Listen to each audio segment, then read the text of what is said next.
All right, I'll record this so you guys can go back and listen to it, or if someone's sick, we'll try to record all these sessions so that you can stay, caught up and all that. All right, so introduction to MEMS, that's the class you're taking. It's a lecture and lab class combined. You should be signed up for both the lecture and the lab. We'll put all of the work in just the lecture part for the online piece, and I'll explain that in a couple of minutes. So my name is Matt Plyle, and you can call me Dr. Plyle or you can call me Matt. I'm not opposed to either one of those, but when you get into a university environment, some of the professors get a little bit sticky on, calling them hey you or Fred or something like that. So they'll prefer the title. Okay, so we're going to go over who I am so you know where I'm coming from. We're going to talk a little bit about the course and what we're going to do. And then we'll have an online thing that you can do at home or in class tomorrow to kind of describe where you're coming from so I can learn more about you guys. So my background is I went to public school in a sleepy town called Wheaton, Illinois. It's outside of Chicago. I went to undergraduate school at Southern Illinois University, the home of the Salukis. So do any of you know what a Saluki is? No idea? It's a kind of critter. It's an Egyptian hunting dog. So that was our mascot at the school. So I got my bachelor's degree in physics there, and then went on to get a master's degree and a PhD in physics at Texas Tech. Don't hold that against me.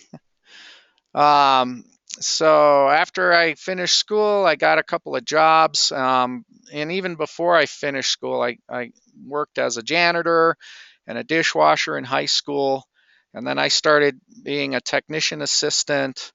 And then during the university, I was a teaching assistant and a research assistant. So I helped out on projects and stuff like that. Once I finished the university, I went on to work at Texas Instruments. So we made computer chips there. That was in Lubbock, Texas. Went on after that to Philips Semiconductors, which used to be in Albuquerque. They closed shop a few years ago, and that's when I switched to teaching at TVI. TVI is what CNM used to be called. And I work in the Applied Technologies department at CNM, and I also work at UNM in the Mechanical Engineering department. So I'm doing a little bit in both UNM and CNM. And that's me feeding the dolphin. I got to do that a couple summers ago. That was a lot of fun. If you ever have a chance to do that, I encourage you to try that. So no one's sleeping yet. Okay, good.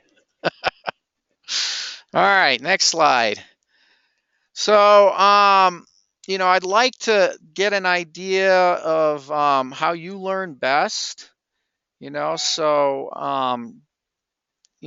about, what you did in a science class maybe that you remember from 2 or 3 or 4 years ago. Does anybody have something that they can share? Yeah, go ahead. Somebody raise their hand. Yep, everybody's looking at her. I can't point to you. What do you guys remember from like 3 years ago? Anything from science?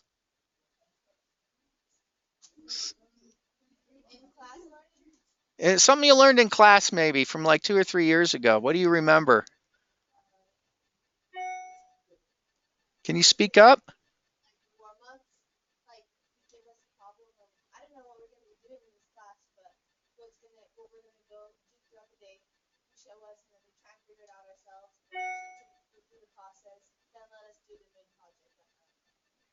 Okay. All right. So do you learn better if you just read about it and answer some questions, or do you learn better if you actually do something with your hands or produce a product?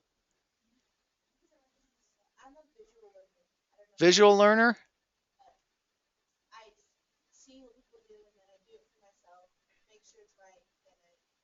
Okay. So some of you are visual learners, some learn better by listening, or it's usually a combination of everything, and some learn the best by doing something with their hands, like an experiment. Okay, so that's called an auditory, visual, or kinesthetic type learners. So you'll have an opportunity to take a little test online that'll give you some feedback as to how you learn best. Okay, so some of the things that make a good technologist, okay, are things, certain kinds of behaviors that make you a good technician. And I'm hoping some of you will consider becoming a technician in the future. So what kind of behaviors do you think are good if you're in a job situation as a technician? Showing up to work late? No, I'm being on time is a good one. What else?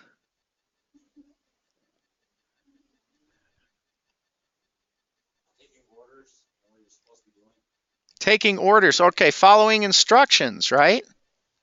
That's a good behavior. What happens if someone gives you an order or asks you to do something and you don't know exactly what that is?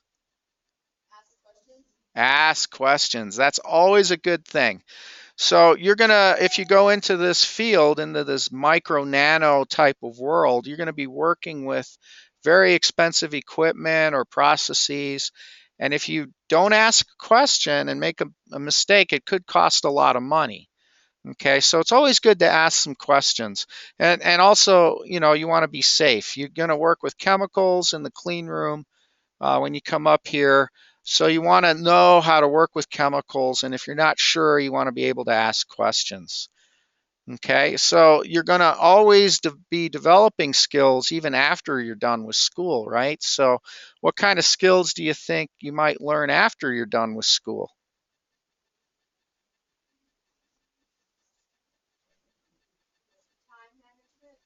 Time management. Oh, that's a good one. Yeah, I'm really bad at that myself. I always try to do more than I can actually get done. So time management's real important. So you got to be able to tell your supervisor or your coworkers, "Hey, I already have a lot of stuff to do. I won't be able to get everything done if you want me to do this other thing too." And then you have to negotiate what's the most important to do at a certain time. Okay, what about learning new things? You think you're going to stop learning new things when you finish school? No. I didn't knew nothing about MEMS when I got my PhD back, a few years ago, and I had to learn it all on my own, right? And by reading and talking to people and watching videos online. I use all of those techniques to learn about things. So you're going to continue learning, and I hope you embrace that lifelong learning. It doesn't matter what kind of job you end up in, you'll have to continue doing that. So you're all here to learn, and I expect you to do that. It's not really about the grade, is it?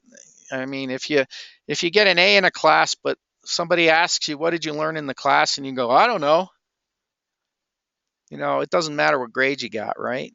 It's really what you remember. So I'm pretty sure if you guys work hard and try to learn the stuff, you'll remember a lot of it, and you'll also be able to explain to someone what you learned, which is important to be able to do that. So I hope you're here to learn and ask questions, and I think you'll find it interesting. I'll try to make it as interesting as possible, and Mr. Renner will also help you with your questions and stuff during class. So try to read everything on time.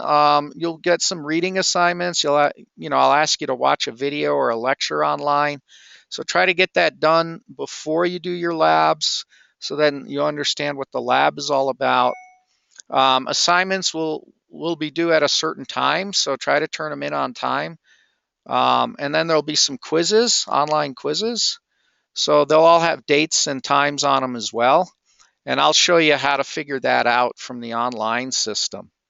So you can always ask questions. in class to each other, right? Somebody may have already figured something out. I don't mind you working on homework together and checking each other's work. I want you to avoid just copying the answers from someone, because if you do that, you don't really learn it, right? So if everybody makes an attempt at answering a question first, and then you compare your answers, then you can improve on your learning that way. So that's okay. Um, so we have chat boxes and things online. You can email me a question. You can do that through the online system. But really, the first line of defense is ask each other, ask your teacher, try to get the information on your own if you can. And then if those don't work, then I'll step in and help you out too. Okay. Try to do your best work every time. If you really work at that and get in the habit of, correcting your own spelling and spell checking and working on your grammar, it gets easier and easier as time goes along. So, if you always strive to do the best you can, then your best always gets better, right? And that's what we all try to do. Okay. So if you're going to write something, you're going to write a lot of things in this class. Um, Technologists, even technicians, have to write reports, summaries, things called pass downs to other shifts, that sort of thing. So you're going to have to learn to improve your writing. Some of you probably write really well. Some of you can always improve on it. So you're going to have to work on that. Okay, people are going to have to read what you've done. So a lot of technicians will work at night and some others will work during the day. So they'll write each other messages online, and that's called a pass down. And then they might have to write a report. They may do an experiment for an engineer, or if you become an engineer, you'll do an experiment as well, and you'll have to write a report for your boss to summarize what you're doing. So a few of the labs, you're going to do a more formal lab report. So that'll start to get you organized and give you some skills in that. So there's reasons we have you write in this class. It's to better prepare you for a job.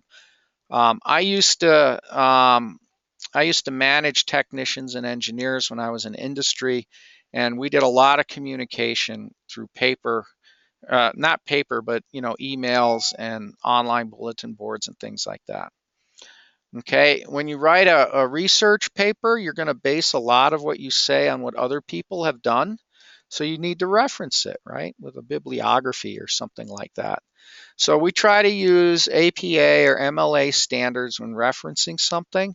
And you guys have it made now because I'm sure you figured this out. You can go online to do your bibliographies. Have you done that?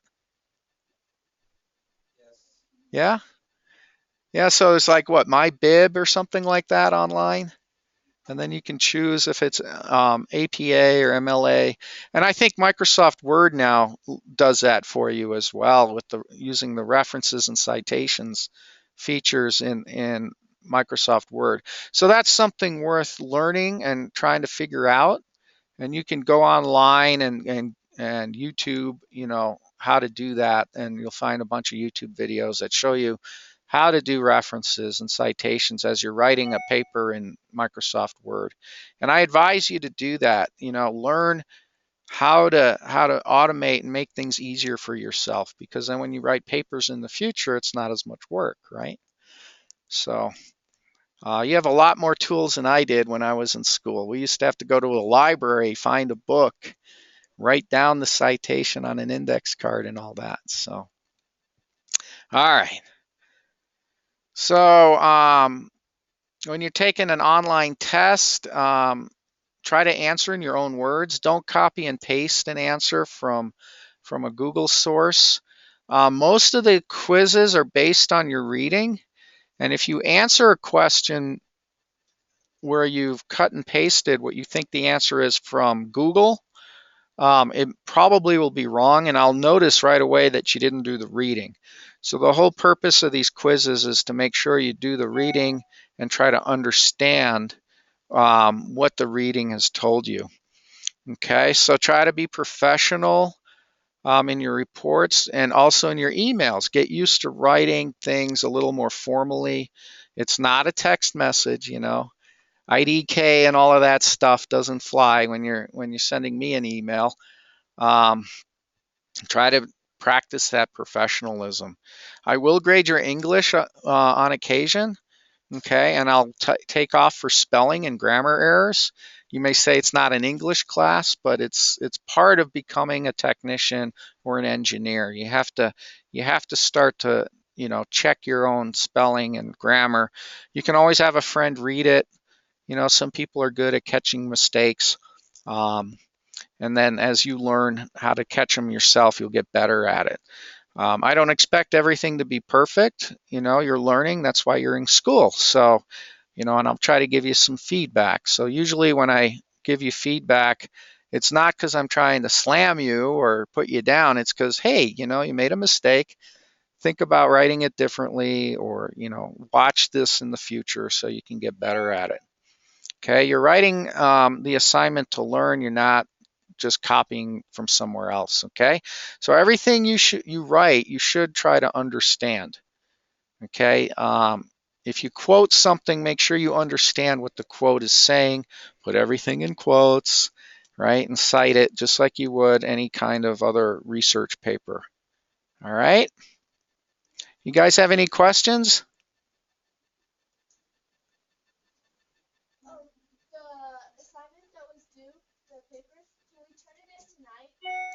It won't be due for another week. Okay. I'll show you where that is on the online system. So you guys are ahead of the game.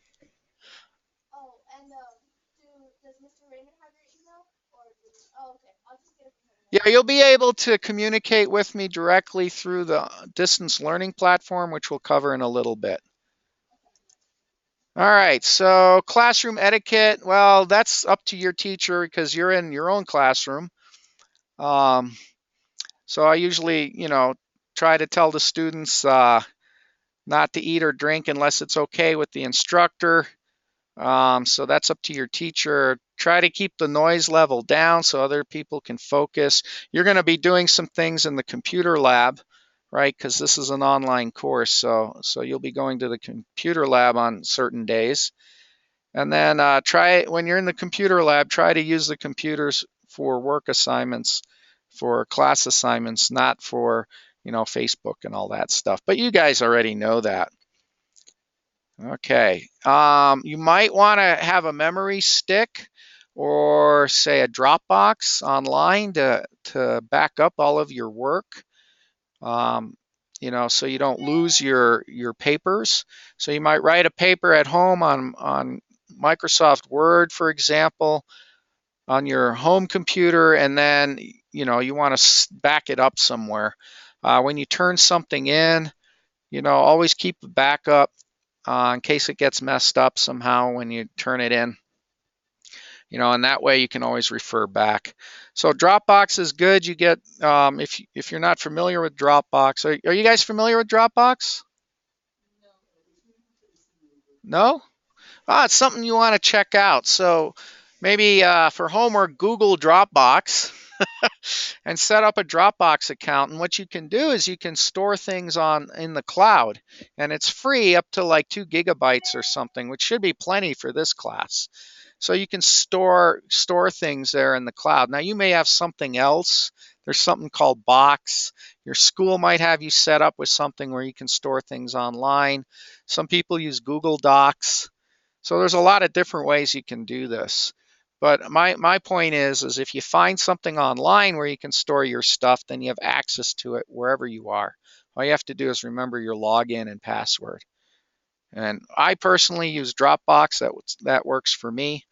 Um, so I have like 5 or 6 different computers and phones and stuff that I use, and all of them connect to Dropbox, so I can get to any piece of information that I need. Okay. So, write it down, Dropbox, check it out, play with it, get used to backing up things on Dropbox. It'll even work on your phones. So, how many of you have smartphones? Some of you do. Okay. So, smartphones can work with the online system, but the writing's really small. So you have to play with it and see what works best for you. All right, there are lots of computer labs on our campus at C&M. So if you come to C&M later to take your classes, you can go to any of the C&M computer labs. They're all high speed internet access, and they have Microsoft Word and Excel and all that fun stuff on there. So libraries also have computers. If you don't have one at home, you might want to go to your local library and log into the system. Okay, the higher the internet speed you have, the easier it is. Um, and then if you have a laptop, that's great. Even iPads will work for some of this stuff. So you can do that as well. A lot of places have free Wi-Fi. If you don't have Wi-Fi at home or internet access at home, Starbucks usually has something free. So in places like that, so you can usually find a place or a friend's house or something that you can get some access to, so you can finish your reading or homework at home. You can always download the assignment and then work on it independently. And then when you have Wi-Fi access, you can upload it later. Okay, so those are some things you might want to look at. You're going to learn a lot of new words, a lot of terminology. We call that geek speak. Geek speak. Okay. So, so you want to learn some of those words. You'll be hearing things like CVD, photolithography or litho, mask, MEMS, accelerometers, all of that kind of stuff. You want to try to start writing those words down and maybe writing the definitions and try to learn what those words mean. Okay, there'll be a lot of assignments and quizzes on vocabulary. We have some crossword puzzles and things like that as well. Try to use the terminology correctly, like when you write a report or summary, or you post something on the discussion board. The more you practice that, the better you'll get at it.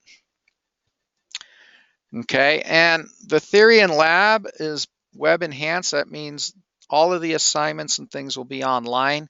You'll turn most of your work in online, and I'll be grading it online. Okay, occasionally you'll do some handwritten stuff, and then you might scan it in and turn it in. So that's another option. Okay, so I'm always trying new things, and sometimes they work, sometimes not so much. But be patient, and we'll try to make this a learning experience for all of you.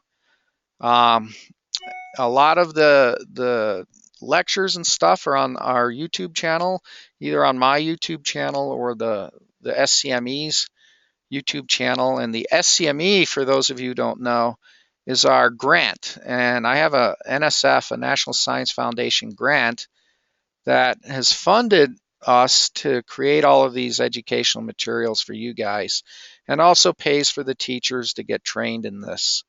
So we can leverage all of those materials as well. Okay, so you'll get assignments and you'll get assessments, which are quizzes, and you'll have discussion boards, and you'll have to do all of those things, and they're all online. And it's not so hard once you get used to it. We have something called Netiquette, which is like etiquette. Do you guys know what etiquette means? It's like how to use your knife and fork, right? Manners, yeah, exactly. So there's certain ways you want to talk online when you're on an online class. So you don't put people down. You encourage each other. Use proper language. Never use bad words. You know, uh, Kind of think like, how would I talk to my boss or my teacher?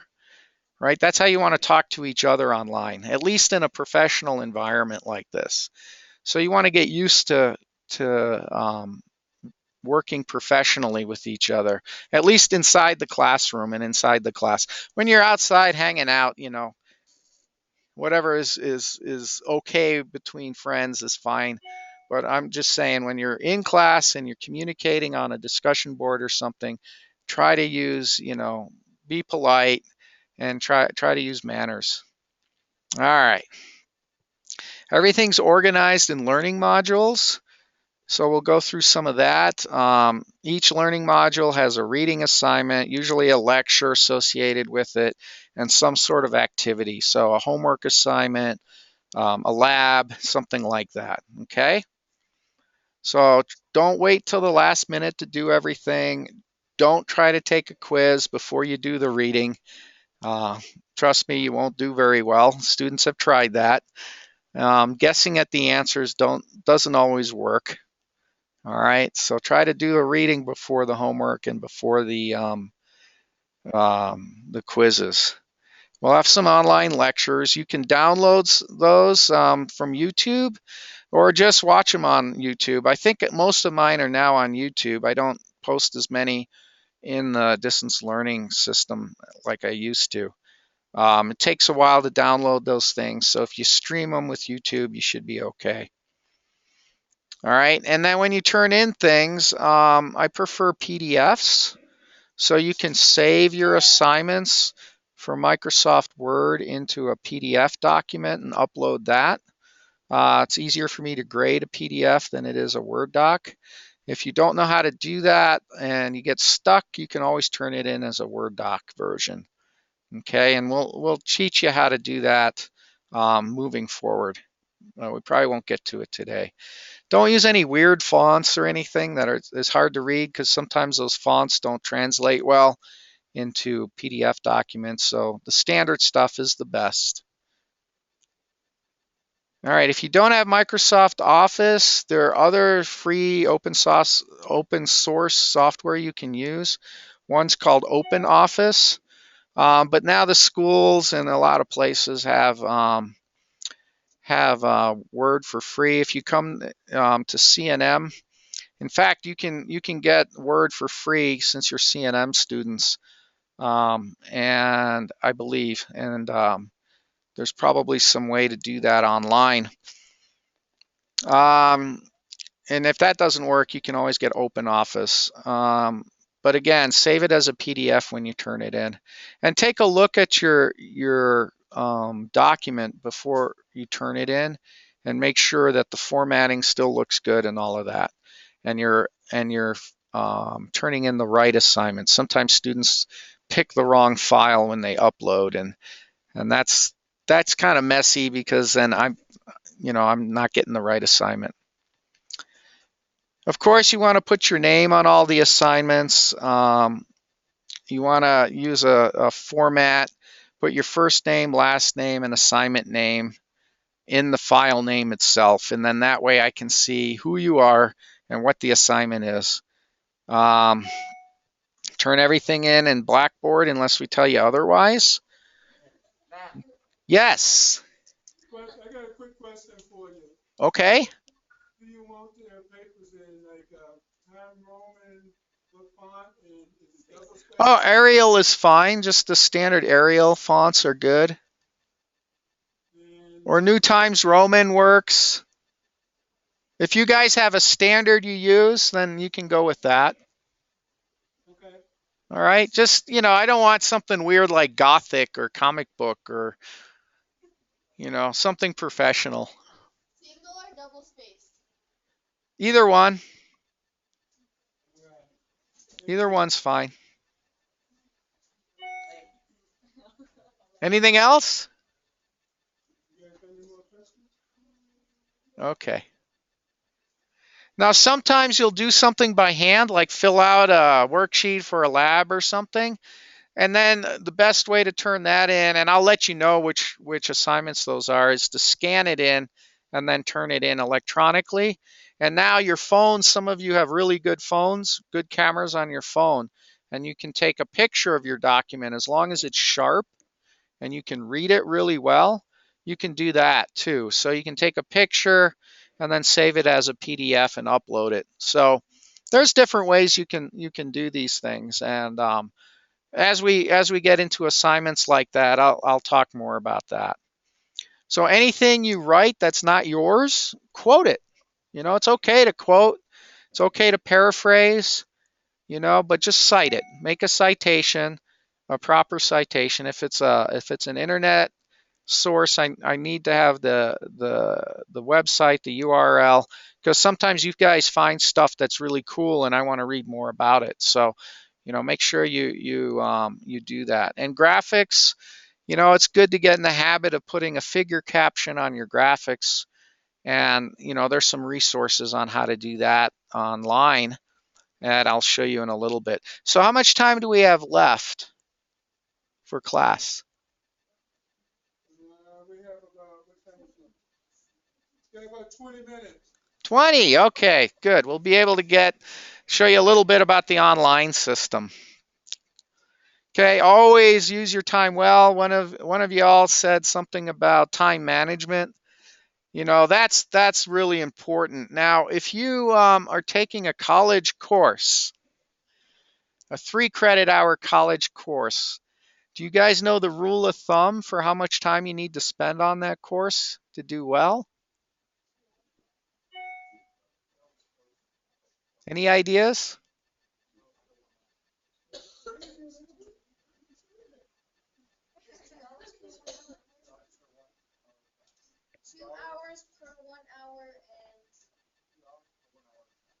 At least 2, right?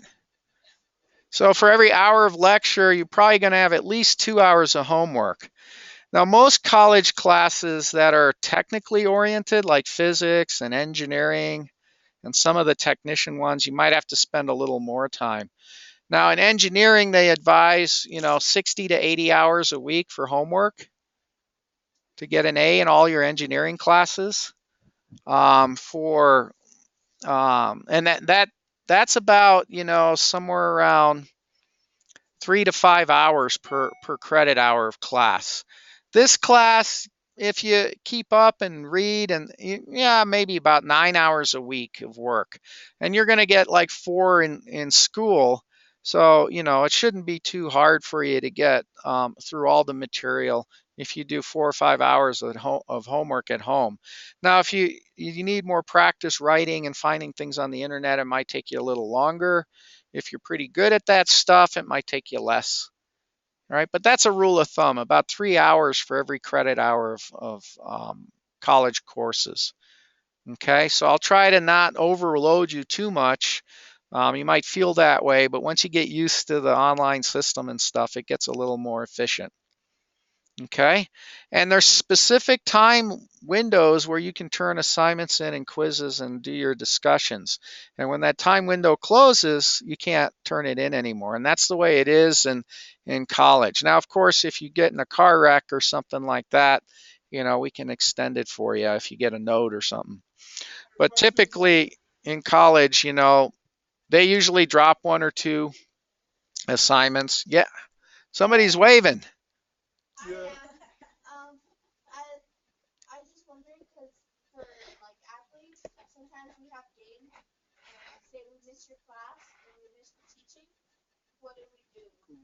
Well, it's online, so if you miss a class or 2 for a game, it doesn't affect you as much as some of the other students. Where I actually meet them face to face at a certain time every week. So when you're in college, you usually don't want to skip any classes, right?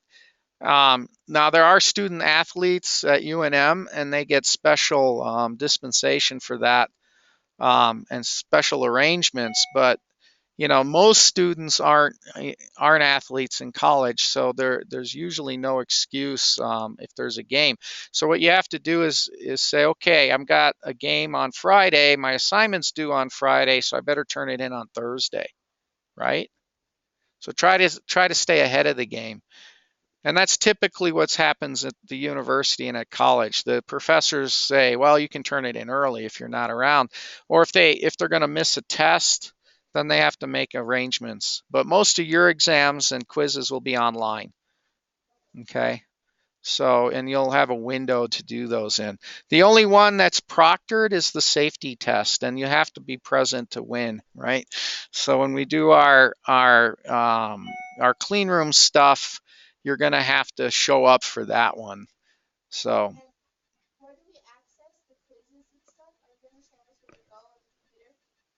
can you speak up?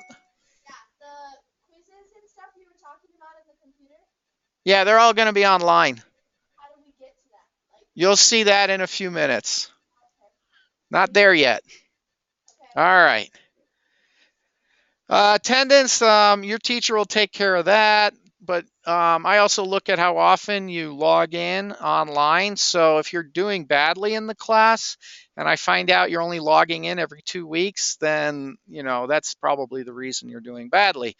So try to log in every day, during the school week, see what's new, see what needs to be turned in, and start and turn things in.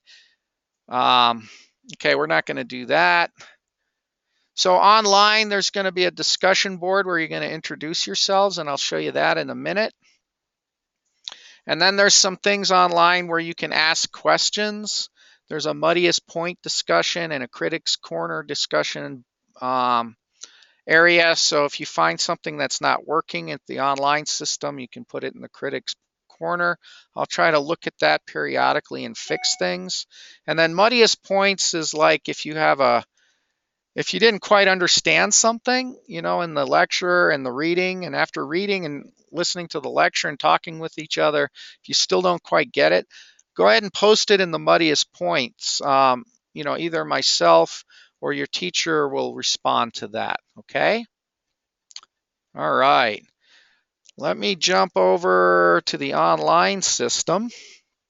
So let me show you how to get there. We still have about 10 minutes. Is that correct? Okay. So when you're online, you can search for CNM or just type in cnm.edu and you get to this page. So today I want you to do that either at home or, in the computer lab later today or maybe tomorrow. Get to the CNM website, and then what you want to do is click on CNM Learn. Okay, and then the CNM portal comes up. Okay, and it'll ask you to log in at some point, and once you're logged in, of course mine remembers me, so because I'm already logged in, um, maybe I should log out, show you that. So you click on CNM Learn. Yeah, it's remembering me. Okay, but it'll give you a username and password to log into. So you should all remember your username and password from when you set up your CNM account. Do you guys remember that? You all have that? That's good. The other thing I want you to do is figure out how to access your CNM email. Okay? So there's two ways to do that. From the CNM site, you can always go to My CNM, and then it'll ask you to log in. You'll get some login screen like this. I think you all can see that. Make it a little bigger. Okay, so you type in your username and password, you log in.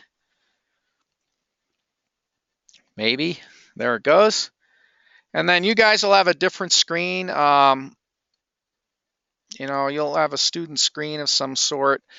And you can log into your distance learning here as well. You can also check your email. So I want you to go explore this and figure out where all the buttons are and how to get to the different things. All right, I'm going to go back into the online system. So once you log into the CNM Learn, okay, and the way you find that is there's a CNM Learn button. Can you guys see that okay? Right, it's CNM Learn. It's got a little pencil next to it. So when you click on that, you'll get into your Blackboard system. We call it Blackboard or Learn. Blackboard's the company. And once you log in, you'll get a screen something like this. Okay, so there's a welcome screen, right? And then there's a start here. Can you see that okay? Okay. So you click on start here. It's got some information. There's a picture of the class in the clean room. You're going to go in there in a few weeks, I hope. Okay. And then if you always have to scroll down to see the other stuff. So for today, I want you to get into the CNM learn thing, try to find your class and log into it, and then go to the Start Here section. Okay, and then read through it. So there's a unit outline. It basically just says start here, read everything in this unit. Okay, and then there's things to read. You click on it, you read it. Usually opens it up in a new screen. Okay, and then you can just click back to Blackboard and then click back to the screen that opened up. So you can go back and forth that way through the different windows. You guys know that, right? You guys do that all the time, so I think you're okay there.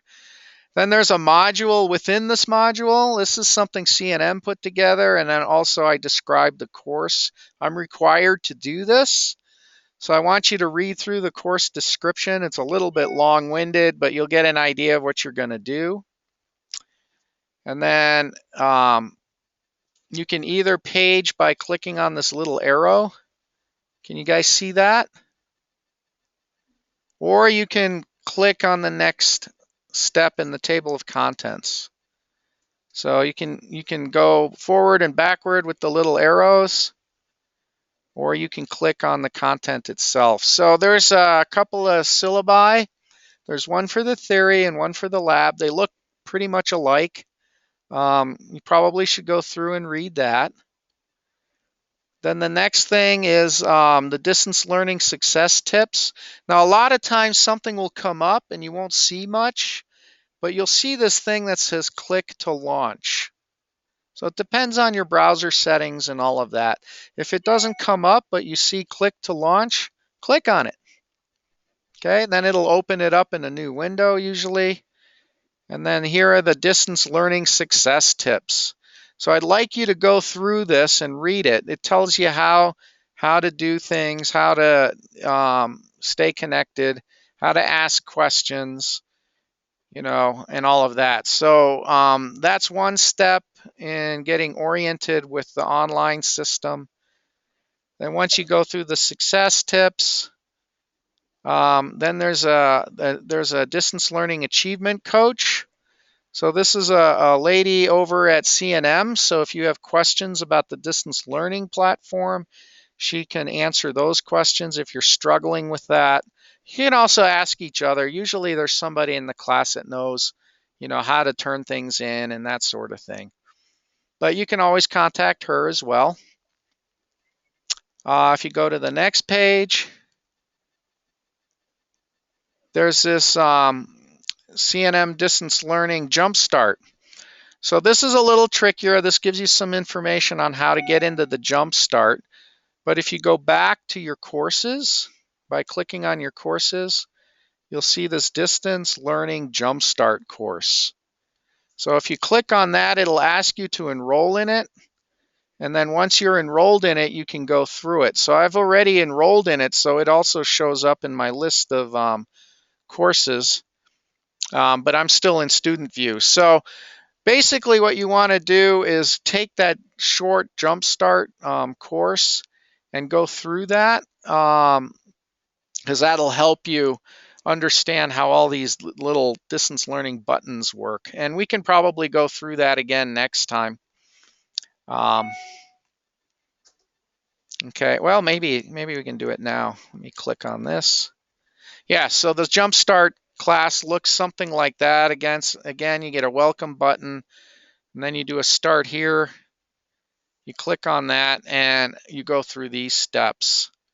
So it describes what distance learning is, what you need to do to take an online course, and you'll have an assignment where you have to answer some questions that are in these Jumpstart modules. Okay, so like how much time you should expect to use, what you need to do well. Now, most of this stuff you're going to have at school. You'll have access to computers with all the software, so you should be okay there. Okay, so go through all of the different sections in the Jumpstart system, and then that'll give you a better idea of how this interface works. So I'd like you to do that in the next few days as well. So once you get through the Jumpstart stuff, um, right, you'll finish the Start Here module. Okay. So let's see, we left off at Jumpstart. And you'll get used to this. You just follow everything in order for each of the modules, and they're all laid out in sequential. Okay. And then once you finish this unit, okay, you'll be done with that piece, the Start Here module, and then this will be your first assignment. Okay. So there's the assignment. You click on it. It tells you what you need to do.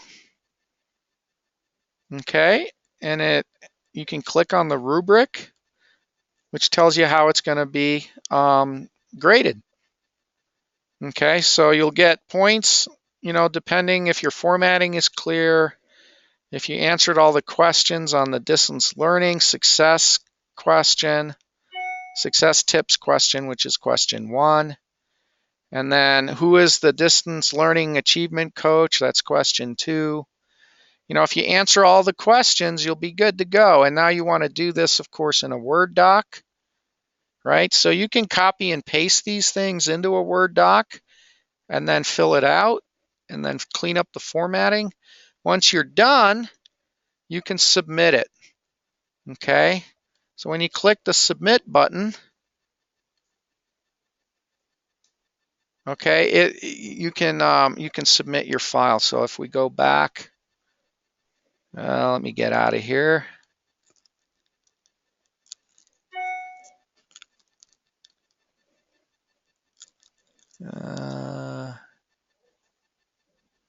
Yeah, there's a submit button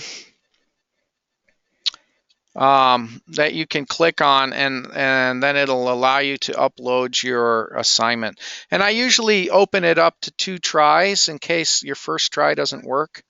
You have a computer problem or something like that. Matt, Yes, sir. what was the bell for them to go to lunch?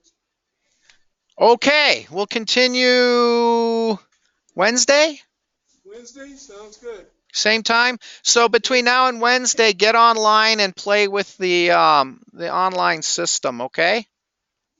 Okay. And then you'll have a ton of questions for me. All right. Thanks a lot, Matt. We got a meeting. All right, Junior, we got a meeting in the lunchroom. You have a guys good day. reschedule your meeting for another day. Monday is the junior.